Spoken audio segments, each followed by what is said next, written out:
meus amigos, sejam muito bem-vindos ao canal do Centro Espírita Irmã Rosa. Aos que estão assistindo pela primeira vez, que vocês encontrem aqui o que procuram.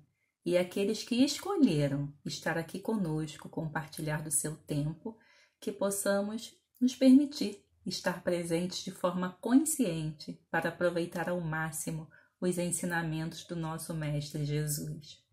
Eu sou a Ana Luísa, colaboradora da casa, e hoje quem trará o Evangelho para a gente será a Miriam Nascimento, cujo tema é Caridade e Amor ao Próximo.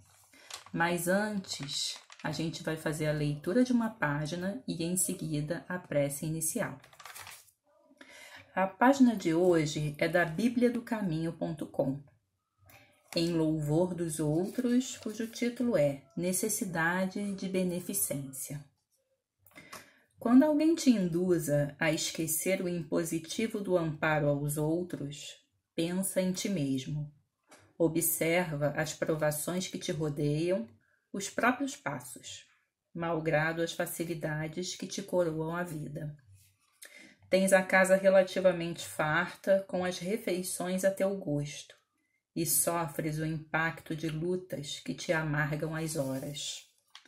Pensa naqueles que atravessam a existência não somente supliciados de angústia, mas também absolutamente desprovidos de teto a que se acolham.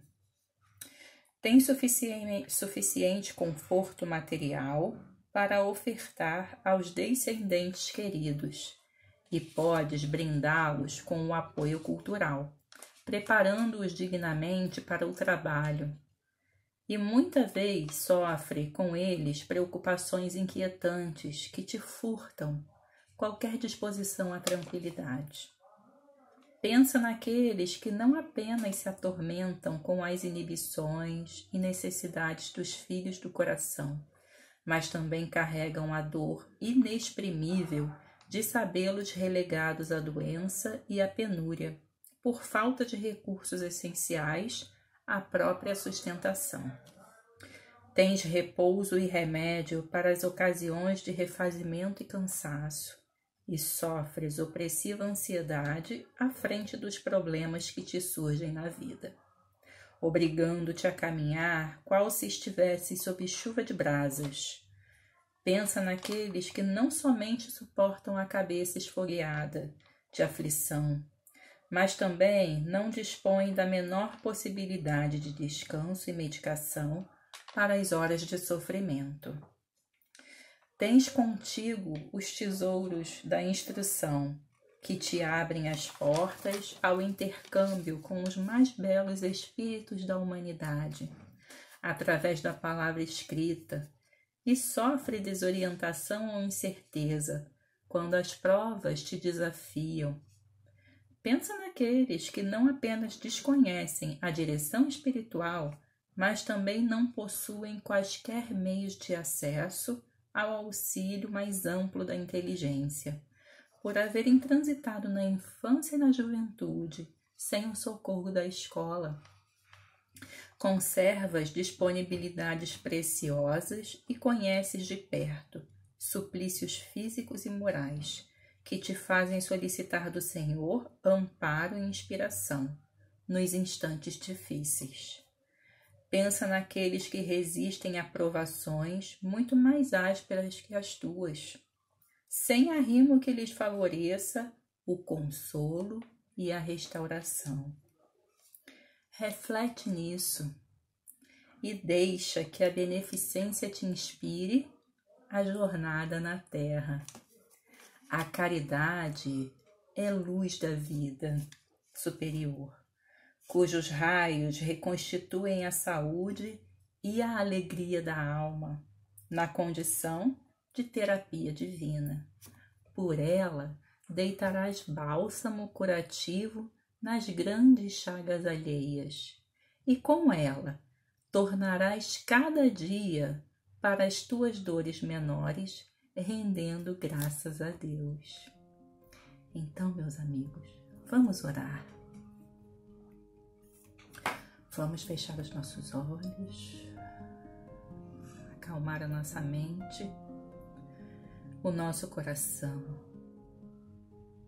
elevar o nosso pensamento ao nosso Mestre Jesus, à nossa querida Irmã Rosa, aos benfeitores espirituais desta casa de amor que nos acolhe, que vibra por nós bálsamos de luz, de paz, de tranquilidade.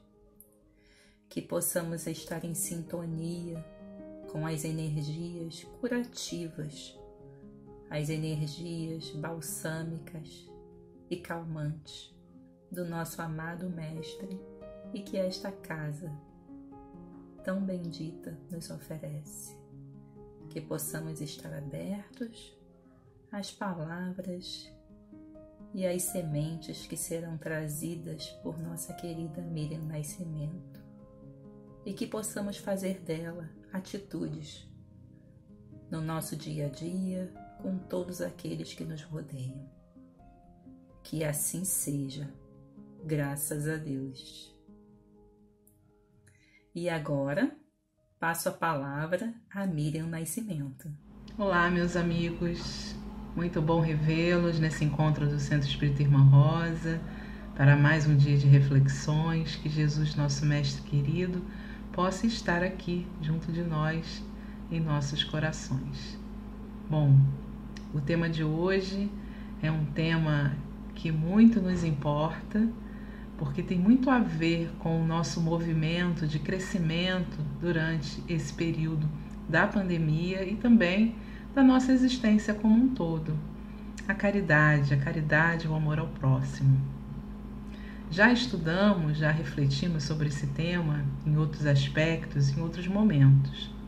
Então, no dia de hoje, nós vamos falar um pouquinho do conceito da caridade, para que a gente possa relembrar o que a doutrina espírita nos fala sobre o que é a verdadeira caridade. E depois nós vamos fazer uma pergunta. Vamos perguntar para nós mesmos como, então, agir com caridade, como é viver com caridade. Então, para esse primeiro momento, nós vamos lembrar de uma frase bem conhecida que Kardec traz para nós: fora da caridade não há salvação. Para que a gente possa começar a pensar no que é a verdadeira caridade.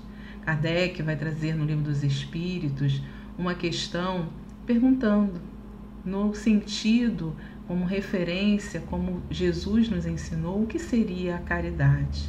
E os Espíritos vão nos responder que a caridade estaria concentrada em 3 elementos: a benevolência, a indulgência e o perdão.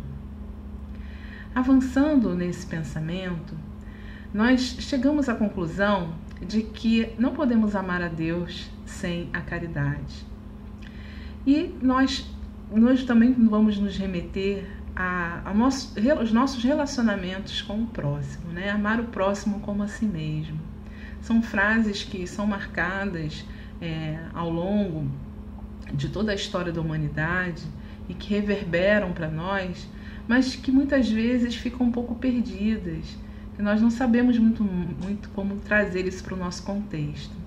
Então o Espiritismo vem dizer para nós a importância da caridade como elemento fundamental para a transformação moral, não só nossa, como também de toda a humanidade. Ao longo da história da humanidade, muitos filósofos falaram sobre o amor eros, que está ligado aos relacionamentos mais cotidianos, ao amor filia, que está falando mais no contexto da amizade, dos relacionamentos triviais, mas que em ambos existe um elemento que é o interesse, a troca, às vezes até a subjugação, a humilhação, o estar superior e inferior.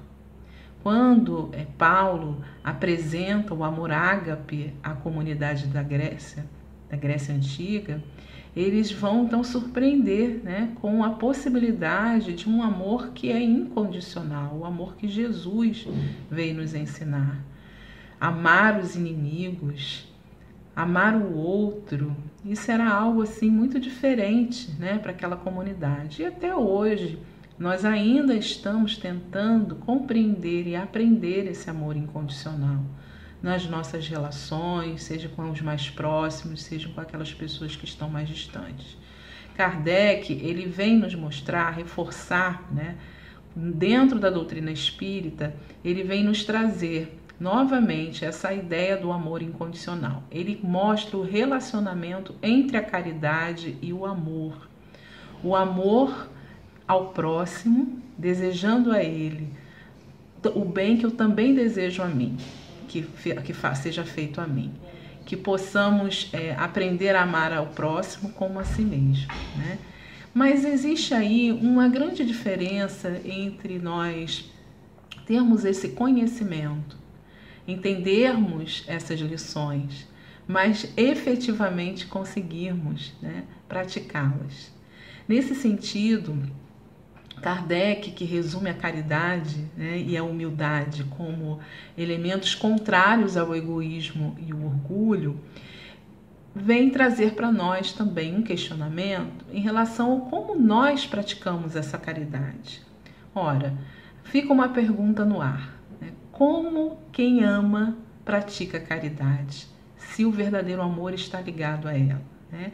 Como uma pessoa ama, como uma pessoa é caridosa. E aí a gente começa a trazer uma reflexão sobre o amor em ação.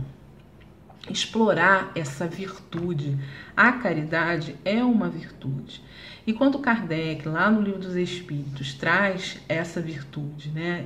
Os Espíritos comentam que essa virtude é uma das mais importantes, é a mais meritória, né? A meritória de todas as virtudes, é porque ela realmente, sem ela, não há como o espírito avançar, crescer, se transformar.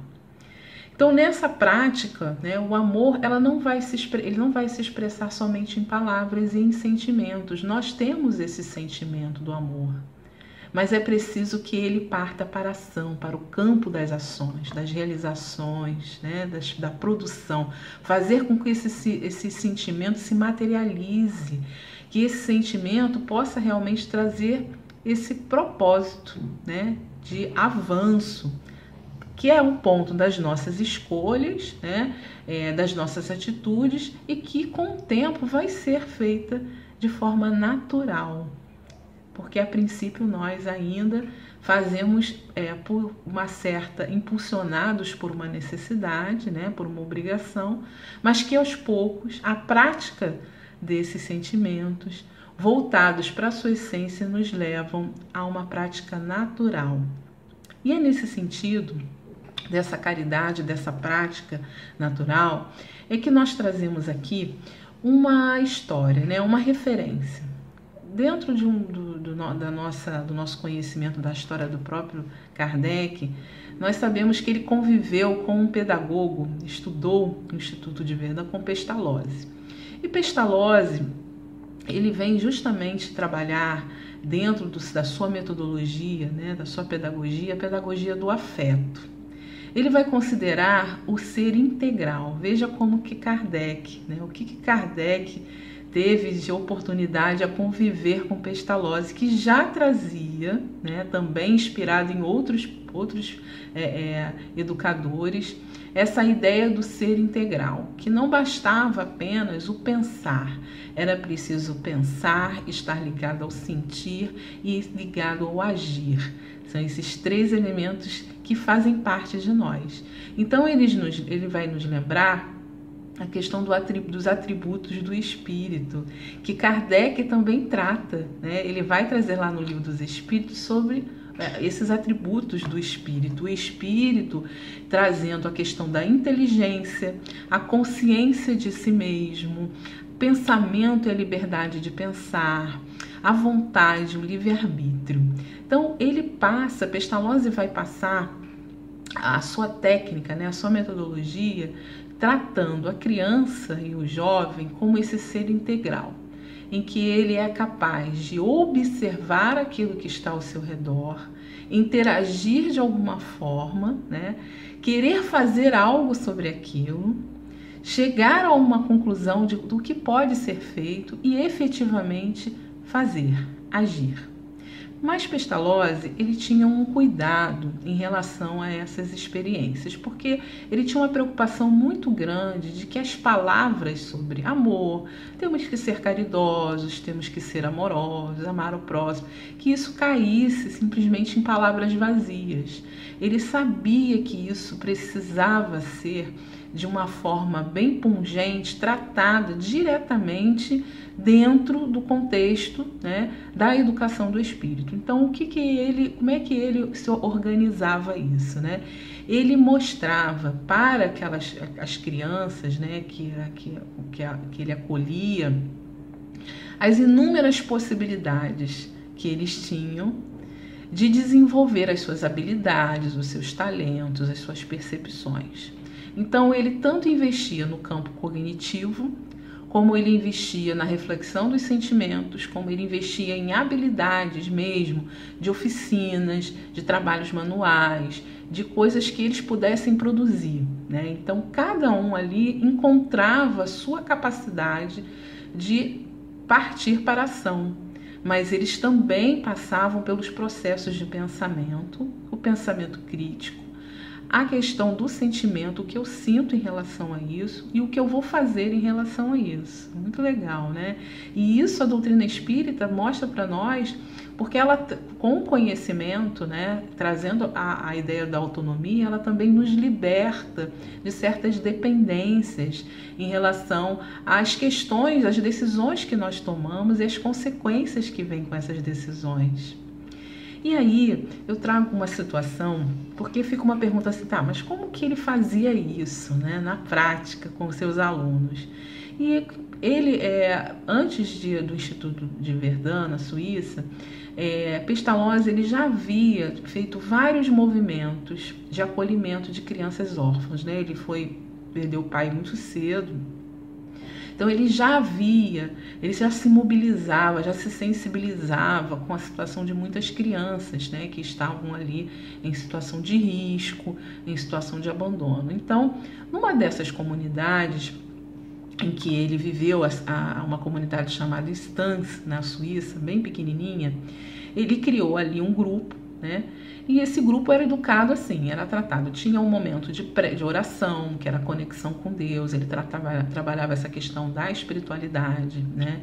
Ele trabalhava a questão do pensar, do cognitivo, levando em consideração as limitações e as potencialidades de cada um.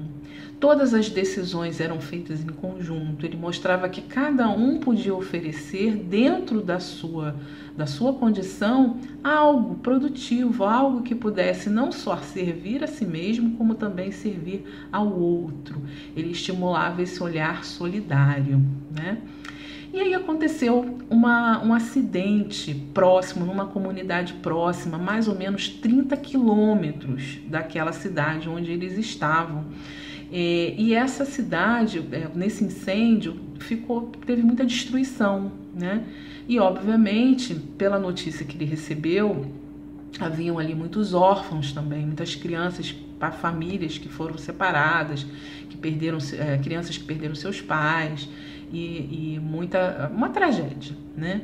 Então, quando ele soube dessa notícia, ele levou esse acontecimento para esse grupo de crianças e jovens que ele acolhia. E eles juntos, então, pensaram, né, observaram a situação e vamos pensar sobre ela. E, obviamente, eles se sensibilizaram com aquilo. Então, eles juntos tomaram a decisão de fazer algo. E olha que não era perto, eram uns 30 quilômetros mais ou menos naquela época, né? Não tinha carro nem tinha avião, então era bem longe, assim, o caminho não devia ser muito fácil. Mas o que eles fizeram? Eles foram até o local e cada um usou a sua habilidade. Então, assim, alguns, antes de começarem a partir para a ação, aqueles que tinham facilidade com cálculos, calculavam a quantidade de alimentos, a quantidade de recursos que aquelas pessoas iriam precisar para poder fazer recolher, né, esses recursos e poder levar.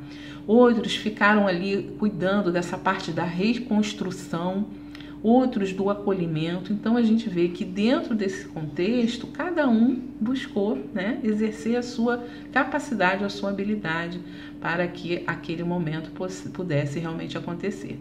E assim foi, né? Eles conseguiram auxiliar. E essa história mostra o seguinte processo. Como é que Pestalozzi, depois que retorna, né, com essas crianças, com esse grupo, aí é que ele vai falar sobre caridade. Aí é que ele vai falar de amor ao próximo. Então ele não fala simplesmente na teoria como eles devem se sentir, o que eles devem fazer. Ele dá a oportunidade para que aquele grupo vivencie uma experiência e a partir dessa experiência ele então traz a reflexão. O que sentimos? Nos sentimos melhores do que o outro? Nos sentimos superior? Sentimos pena do outro? Sentimos inveja porque o outro teve uma atenção maior do que quando eu tive a minha tragédia? Né? Será que o meu problema é maior do que o outro? Sentimento de orgulho, de egoísmo. Eu fui obrigado, eu me senti obrigado a ajudar, eu me senti na obrigação porque às vezes eu tenho uma culpa, porque às vezes eu quero ser amado, eu quero que as pessoas me elogiem. O que me motiva, né? Tem algum interesse nessa caridade que eu fiz, nesse movimento do bem que eu fiz? Isso tudo era feita a reflexão após o movimento, né? Então, muito interessante, por quê? Porque é isso que Deus faz com a gente. A providência divina nos coloca dentro dessa experiência terrena para isso, para que a gente vivencie e observe e reflita. E ao mesmo tempo nos dá sempre uma orientação, de alguma forma, né? Então o Espiritismo, nesse sentido, ele vem nos dar esse norte da necessidade da encarnação, da gente estarmos aqui nessa experiência terrena, mesmo sendo espíritos que pertencemos a uma outra realidade. Então, quando ele começa a fazer essas reflexões com aquelas crianças e jovens, começa a despertar o processo que nós também somos convidados no dia a dia a pensar: isso é um aprendizado? O que me levou? Né? Será que eu fiz aquilo realmente de coração? Será que foi só porque o professor mandou a gente fazer? Ou em algum momento eu me senti realmente com vontade de ajudar? Então isso mostra pra gente que dentro desse processo de entendimento, de prática da caridade, né, e do amor ao próximo, muitas vezes nós vamos ser levados pelos interesses, nós vamos ter interesse em movimentar. E esse movimento, ele passa por saber o que fazer, o que eu vou fazer, como eu vou fazer, ter firmeza em enfrentar as adversidades. Ter a oportunidade de ajudar o próximo, de ver o próximo como um irmão, né? Nós consideramos Deus Pai de todos, mas nem sempre consideramos o outro como irmão. Então, aquele que nos ama, que nos é querido, é nosso irmão, mas aquele que nos maltrata, que nos desagrada, já não é tão considerado irmão assim. Então, esse olhar, ele passa muito pela questão do interesse. A verdadeira caridade é a caridade desinteressada. Se nós pegarmos essa experiência de Pestalozzi e nos colocarmos nela, como nós estaríamos, né? Interessados em quê? Em termos abonos, em termos bônus hora, o medo muitas vezes para muitos, né, de ir para o inferno ou de ir para uma situação ruim após desencarnarem, o desejo de ir para o céu, de ter lá as benesses, né, de um céu, de um paraíso.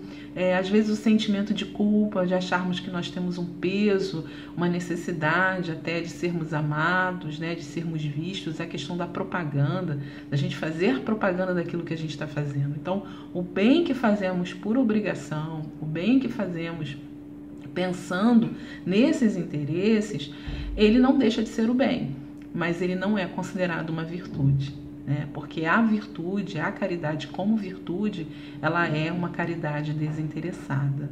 Nossa, mas aí temos um grande passo, porque na escala espírita, né, os espíritos bons, eles são assim, eles fazem pelo desejo, o bem pelo desejo de fazer, né? E nós ainda como espíritos imperfeitos, ainda falamos do bem, mas ainda não necessariamente desejamos o bem, nessa essência, nessa pureza. Ainda existem muitos interesses, tanto que quando há uma dificuldade, muitas vezes nós desistimos. Quando alguém, né, vem dizer que não é grato, não nos devolve com gratidão, nós desanimamos do bem, nós confundimos, né, o ser bonzinho. Então o bom, fazer o bem, ser bom, é uma bondade. Você está fazendo o bem, você não deixa de fazer o bem. E isso também nos faz lembrar, em relação, Kardec fala inclusive sobre a questão da esmola, né? Se é justo, se é certo, gente, o que é essa pessoa, que situação é essa de uma pessoa que pede esmola?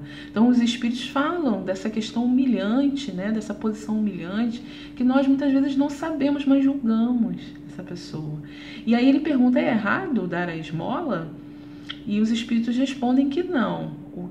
O problema não está em dar esmola, em dar o auxílio, né? A esmola a gente tem lá naquela linguagem antiga, em dar o auxílio, em como damos o auxílio, se a forma, o que nos motiva a dar esse auxílio, como nós nos relacionamos com essas pessoas que neste momento estão precisando desse auxílio, que tipo de barganha, que tipo de interesse nós temos, né, em relação a elas, e como nós lidamos sem humilhá-la, sem deixá-la numa situação de rebaixamento. Então, a verdadeira caridade, o amor ao próximo, vai estar muito ligado a nos vermos como iguais, né? Então, não há esse sentimento de pena, há um sentimento de compaixão, mas uma compaixão que traz atitudes, né, e compreensão da forma como nós lidamos com o outro. Esses dias eu passei por uma experiência muito interessante.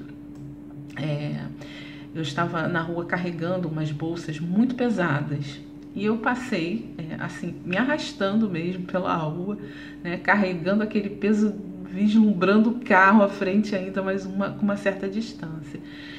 E aí tinha um rapaz de frente para mim, mexendo no celular, sentado. E eu fiquei pensando, meu Deus, por que essa criatura não levanta, né, e não vem me ajudar? Não é possível que ela não esteja vendo que eu estou carregando esse peso, né? Eu também não vou pedir, olha o orgulho. Eu não vou pedir, né? Eu vou me arrastando lá mesmo, porque, enfim, eu tenho que chegar ao meu destino. E depois eu entrei no carro, consegui, fiquei pensando, mas o que custava, né, ele vir aqui me ajudar? Então essa percepção, né, que o outro, é muito mais fácil a gente julgar o outro, né, ver lá o cisco no olho do outro do que o argueiro no nosso. Quer dizer, aquela pessoa que eu estou exigindo que ela tenha uma atitude que eu teria, e ela não teve, ela não percebeu, na visão dela, ela não viu o meu problema como um problema dela. Ela entendeu que aquilo ali era um problema meu, que eu tinha que resolver e que ele não fazia parte daquele contexto.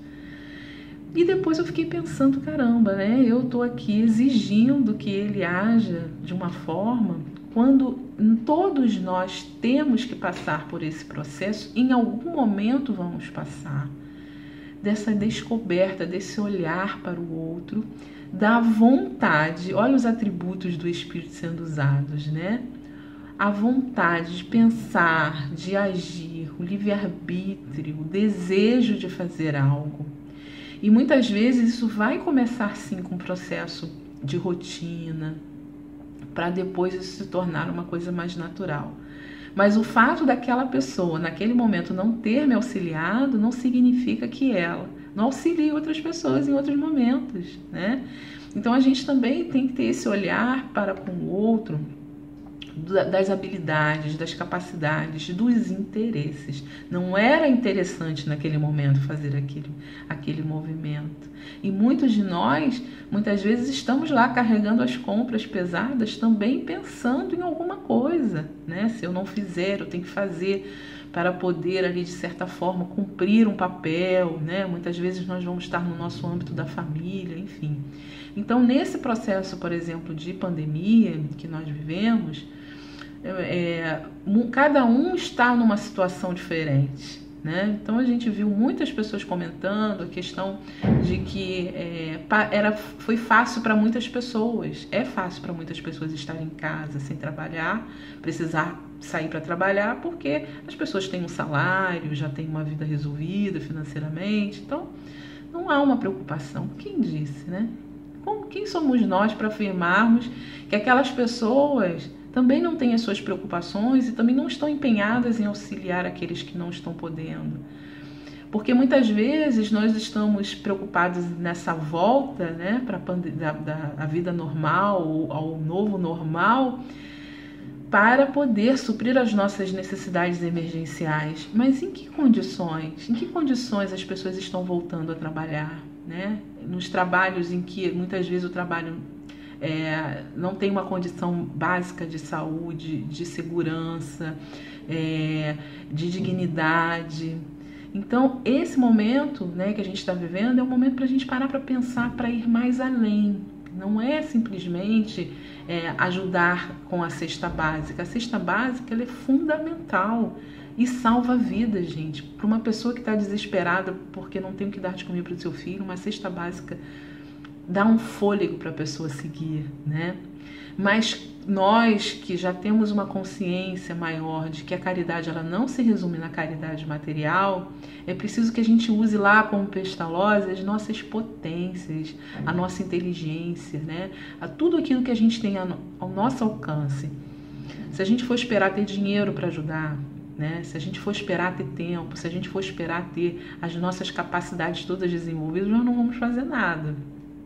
Então é o que a gente tem agora e o que a gente pode desenvolver, o esforço que a gente pode fazer para avançar na construção de uma sociedade mais justa, mais equilibrada, esse momento está pedindo, né? Que a gente tenha esse olhar diferente. Então nesse instante nós trazemos aqui uma questão que Kardec traz no Evangelho segundo o Espiritismo, que é muito bacana, que é a parte que vai falar dos infortúnios ocultos, né? O capítulo 13. Não saiba a vossa mão esquerda o que dê a vossa mão direita, os infortúnios ocultos. Essa é uma história muito bonita, né? Vale a pena depois vocês darem uma lida. Só para a gente resumir, nesse exemplo, ele vai trazer uma narrativa de uma mulher, né, que auxilia uma família. E essa mulher, ela se coloca nesse lugar, ela sabe o que ela está fazendo, como ela está fazendo, ela usa a vontade, ela tem o cuidado, né, de olhar para o próximo, para o outro, como irmão. Esse irmão que está passando por aquela situação, mas não é essa situação, não representa, não está rotulado, né, daquela forma. E ela auxilia, tendo cuidado das vestes, né, tendo cuidado da sua aparência para que não possa ali, de alguma forma, constranger aquelas pessoas. A forma de você, às vezes, mostrar o que você está fazendo, o que você está doando, às vezes constrange as pessoas já estão passando por um momento difícil de ter que pedir auxílio para comer, né? E às vezes a gente tem que ter esses cuidados, sabe? E aí o mais legal dessa história é o momento em que ela convida a filha para vir junto com ela, né? E ela fala uma coisa muito importante para a filha, que ela não adianta, ela poderia dar ali para a filha uma roupa, olha minha filha, você doa aqui a sua roupa que você não está usando mais, você doa ali uma comida que sobrou. Não, ela diz que a filha precisa produzir algo por conta própria, que ela precisa usar da sua própria habilidade, da sua própria capacidade, costurar algo, fazer algo, levar algo, cozinhar algo, alguma coisa que ela doe do seu tempo. Ela fala, se você já está doando o seu tempo, é seu, não sou eu que estou fazendo. Eu não estou dando, eu ajudo com alguma coisa, mas eu não estou dando os recursos para você repassar. Você está criando esses recursos. Isso é muito importante para que a gente passe, inclusive, para essas gerações novas, né? Porque nós reclamamos muitas vezes das crianças e jovens egoístas, mas nós não apresentamos essas vivências solidárias. Nós privamos eles dessas vivências solidárias. E eu vou contar aqui, pedir permissão para contar por uma experiência pessoal, porque meus pais faziam isso, né? Nos permitiam essa vivência solidária. E eu lembro que eu era muito criança, devia ter uns 10 anos, e minha mãe levava a gente para visitar um abrigo de idosos. E ela fazia a gente economizar um dinheirinho lá. Você tem que levar alguma coisa, né? Então eu fazia lá economizar um dinheirinho para comprar sabonete. Então eu comprava uns sabonetes e eu passava o domingo inteiro embrulhando sabonete, né? A manhã toda. E com essa vivência, com essas oportunidades, né, de estar ali embrulhando sabonete, de conversar com os idosos, por conta própria, porque ela me deixava lá e eu tinha que fazer aquele movimento. E com o tempo, no início era uma obrigação, mas com o tempo aquilo se tornou prazeroso, né? Conhecer o outro, uma pessoa totalmente desconhecida, em que a gente criava um vínculo de amor, né? E trazia ali uma alegria, mesmo que fosse ali por alguns instantes. Bom, depois que nós tivemos esse olhar todo, né, pela verdadeira caridade que Jesus nos ensinou, que o Espiritismo vem reforçar para nós, a forma que mostra como age aquele que ama, como age aquele que é o caridoso. Agora a gente vem trazer isso para a nossa sociedade. Como que isso acontece no nosso dia a dia, no primeiro núcleo social, que é a família, e depois que se expande para um núcleo maior, que é a nossa sociedade, os locais onde nós também contribuímos e usufruímos nessa existência terrena. Nós lembramos de uma passagem que Kardec traz no livro Obras Póstumas, em que ele vai falar sobre 3 elementos importantes, né, que são a base dessa movimentação, dessa ação caridosa, que é benevolente, porque ela é desinteressada, a liberdade, a igualdade e a fraternidade. E que sem esses 3 elementos em conjunto funcionando, não é possível construir uma sociedade lúcida, uma sociedade equilibrada, uma sociedade justa. No Livro dos Espíritos, na parte das leis morais, Kardec vai pautar tudo isso, né? Ele vai tratar da importância da lei de justiça, amor e caridade, como isso está conectado com todas as desigualdades, todas as violências, todas as questões que nos incomodam, como isso tudo se soluciona quando nós começamos a enxergar nas nossas escolhas e atitudes um pouco do nosso orgulho, do nosso egoísmo, e que como isso pode ser superado através do nosso autoconhecimento, dessa percepção do que está nos motivando, que tipo de interesse é esse que pode ser trabalhado para que eu possa finalmente realmente aprender, né? Para que a gente possa dar um salto evolutivo. E aí ele vai falar o seguinte, que esses 3 princípios são, pois, como dissemos, solidários. Todo mundo é solidário, né? Até os astros são solidários, uns com os outros, e servem mutuamente de apoio. Sem sua união, o edifício social não poderia estar completo. Então, se a gente fizer aquela experiência pautada na parábola que Jesus conta da casa edificada na rocha, a gente coloca lá areia, um copinho na areia, um copinho na rocha. Joga água, vão vir as tempestades, vão vir as interferências, vão vir as pandemias. E quando o nosso solo é sólido ali, né, ele está realmente baseado nessa rocha firme, da certeza do que sabemos, nós sabemos o que queremos fazer, nós sabemos como queremos fazer, mesmo que tenhamos essas tempestades, às vezes vacilando, mesmo assim nós vamos estar construindo a nossa casa na rocha. E isso vai manter, sim, um equilíbrio. Então não adianta uma nação estar bem desenvolvida, né, e ter liberdade, oferecer liberdade à sua população, se ela em algum momento deixa de ser fraterna com outras pessoas, né? Se ela em algum momento não consegue ver o outro país como igual. Não adianta um país dar igualdade para todos, mas se ele não consegue, para isso ele restringe a liberdade. Ou não adianta a gente ter uma fama de nação fraterna se nós enxergamos como fraternos somente os dignos da nossa amizade, do nosso amor, da nossa consideração. Então, meus amigos, encerramos aqui a nossa reflexão de hoje, desejando que todos possam encontrar esse caminho todos os dias, nessas experiências maravilhosas que a vida nos dá, as vivências da encarnação, da fraternidade, da solidariedade, mas esse caminho que o Espiritismo também nos auxilia, né, a vislumbrar. Vamos aproveitar as nossas potências, as nossas habilidades para poder trabalharmos cada vez mais, fazer o bem sem interesse. É um desafio, mas é o nosso destino, amar incondicionalmente. Então, desejo a todos muita paz. Agora nós vamos passar para o momento da nossa prece final, que será feita pela nossa companheira Geice. Muita paz.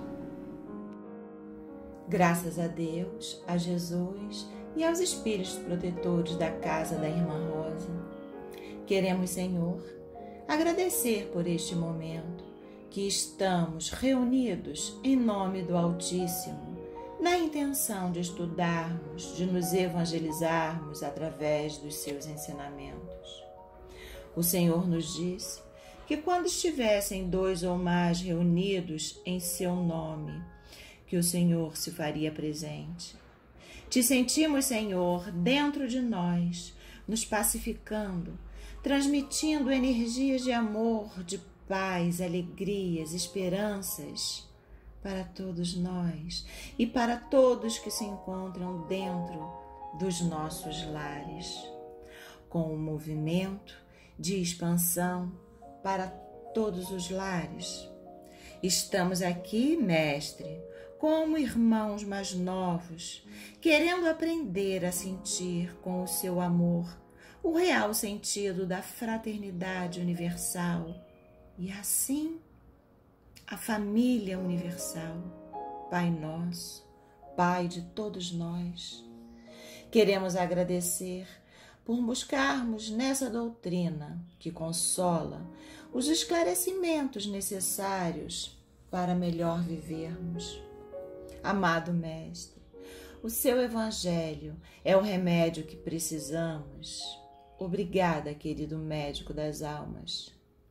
Queremos rogar pela fluidificação das águas e que cada um possa receber o que lhe for melhor para o refazimento das suas energias. Que tenhamos a vontade de seguir as tuas pegadas, praticando o teu Evangelho. Muita paz para todos. Graças a Deus.